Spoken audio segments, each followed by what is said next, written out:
నేను ఇప్పుడు అదే పరిస్థితిలో ఉన్నాను.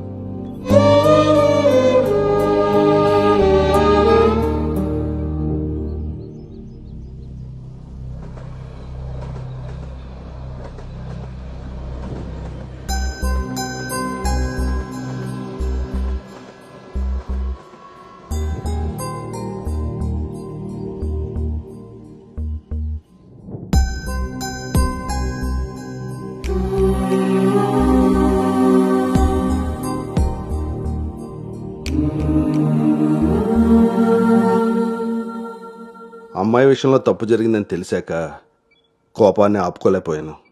మీ విషయంలో తప్పు చేశానని తెలిసాక మీ ముందు తలెత్తుకోలేక నిలబడ్డాను.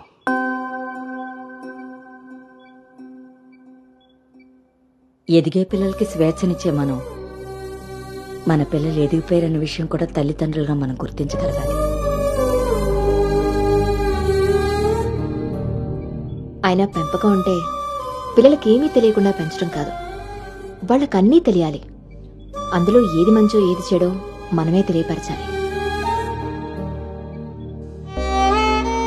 పిల్లల విషయంలో తప్పు మన పెంపకం అయితే పొరపాటు వాళ్ళ ప్రయాణం.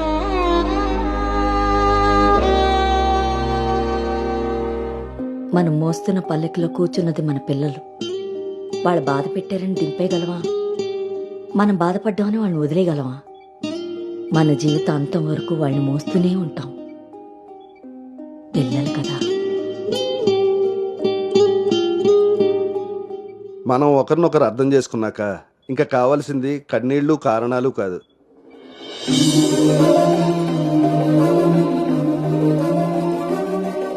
నాకు ఈ పెళ్ళొద్దు నాన్న.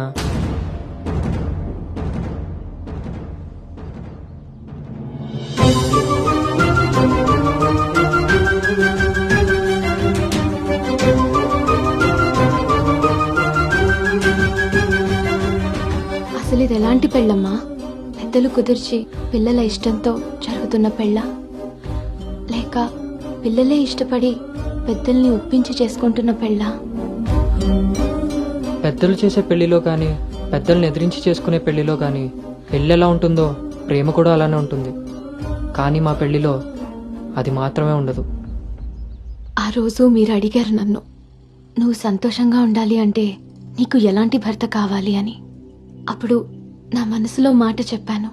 కానీ నేను ఆ రోజు చెప్పిన వ్యక్తి గౌతమ్ అయితే కాదు నాన్న. పెద్దలకి నచ్చినట్టుగా పిల్లల్ని పెంచుకునే అవకాశం అందరికీ ఉండొచ్చు. పెద్దలకి నచ్చిన విధంగా పిల్లలు పెళ్లి చేసే అదృష్టం కొంతమందికే ఉంటుంది. కానీ మేం చేసిన ఈ పొరపాటు కనీసం మిమ్మల్ని కొంతమందిలో కూడా ఉండనివ్వలేదు. ఆ రోజు పెళ్లి చూపుల్లో ఒకరికొకరు ఎదురుపడలేకపోయినా మేము ఈరోజు ఒకరితో ఒకరు జీవితాన్ని ఎలా పంచుకోగలమమ్మా? ఇదంతా విన్న తర్వాత కూడా మీరు ఈ పెళ్లి చేయాలనుకుంటే మీరు మమ్మల్ని శిక్షించడానికి చేస్తున్నట్టే. మీరు ఏ నిర్ణయం తీసుకున్నా శిక్ష అనుభవించడానికి.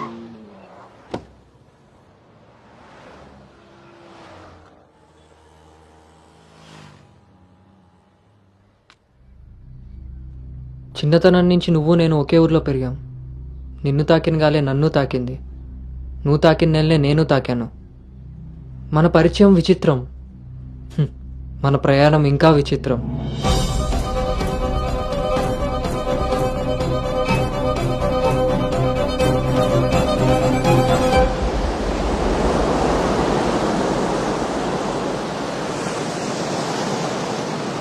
నీకు తెలియని విషయం ఏంటంటే మన పెళ్లి చూపులప్పుడు నేను నిన్ను చూశాను.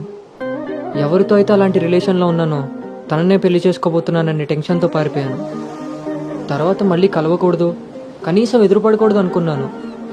కానీ మన మనసులు మనల్ని కలపకపోయినా పరిస్థితులు మనం మళ్ళీ ఎదురుపడేలా చేశాయి.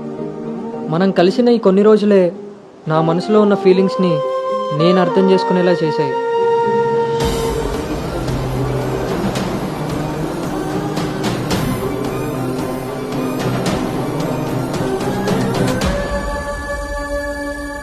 ప్రేమ అందంతోనూ ఐశ్వర్యంతోనూ పుడుతుందని తెలుసు, కానీ కేరింగ్ వల్ల కన్సోలింగ్ వల్ల పుడుతుందని నా విషయంలోనే తెలుసుకున్నాను.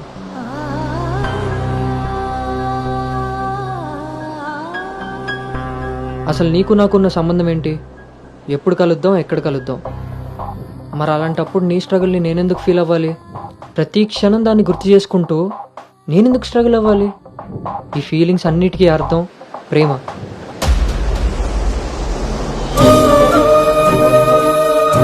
ఆ విషయం చెప్తే నన్ను తప్పుగా చూసి దూరం చేస్తావేమో అన్న భయంతో చెప్పలేకపోయాను.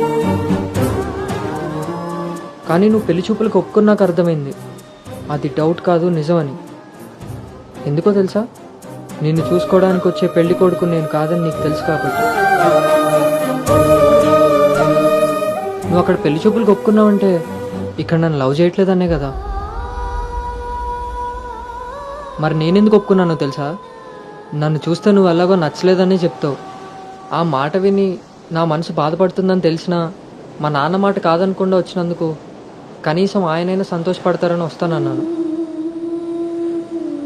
నేను పల్లవిని దాటి అనుని చేరడానికి చాలా ప్రయత్నించాను, కానీ చివరికి రిషిగానే మిగిలిపోయాను. అలానే నా మనసులో మాట ఎవరికి చెప్పకుండా ఉండలేను. అను నీతో కలిసి తిరగడానికి పరిచయం సరిపోయిందేమో కానీ నా ప్రేమని చెప్పడానికి ధైర్యం సరిపోలేదు. నేను నిన్ను ప్రేమిస్తున్నాను అని గట్టిగా చెప్పాలనిపించింది, కానీ అప్పుడు ఎలా చెప్పాలో తెలియలేదు. ఇప్పుడు ఏం చేయాలో అర్థం కావట్లేదు. అందుకే నా అనుకి ఏదైతే చెప్పాలనుకున్నానో దాన్ని తన సోల్మేట్ అయిన నీకు చెప్పుకుంటే కనీసం రిలీఫ్ అయినా దొరుకుతుందని చెప్తున్నాను.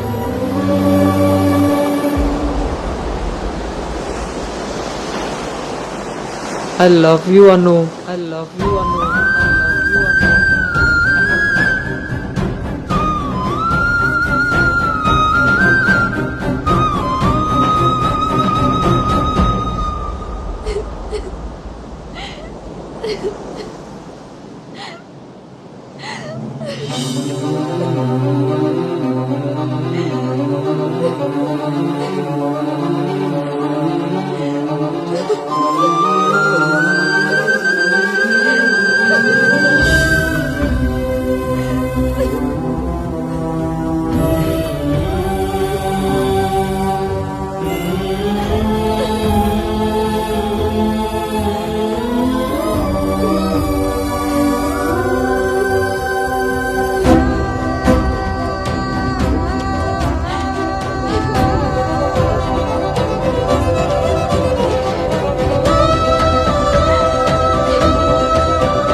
గౌతమ్, నేనొకటి అడగనా? ఇప్పుడే కదా అయింది, మళ్ళీనా? ఛీ, అబ్బా, అది కాదు.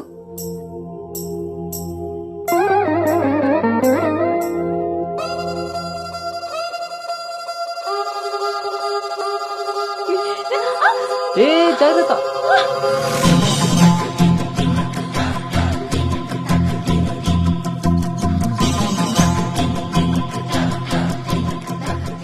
ఆ రోజు కూడా రైల్వే స్టేషన్లో ఇలాగే పట్టుకోవచ్చు కదా, ముద్దెందుకు పెట్టేసా?